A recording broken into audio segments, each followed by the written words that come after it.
ایک تو یہ کہ عید کے موقع پر ہماری اور آپ کی دنیا کے اندر ایک دستور ہے کہ ہم بزرگوں کے پاس جا کر عیدی لینے کی کوشش کرتے ہیں.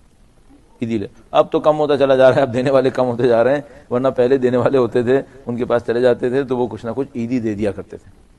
آپ وقت کے امام سے عیدی لینا نہ بھولیے گا, ان سے عیدی ضرور لیجیے گا, ضرور آج کی رات کہیں امام سے توسل فرمائیے گا اور مولا سے اس عید کے صدقے میں عیدی طلب فرمائیے گا کہ مولا آپ کے در سے جو کچھ ملے ہمارے لیے عیدی ہے.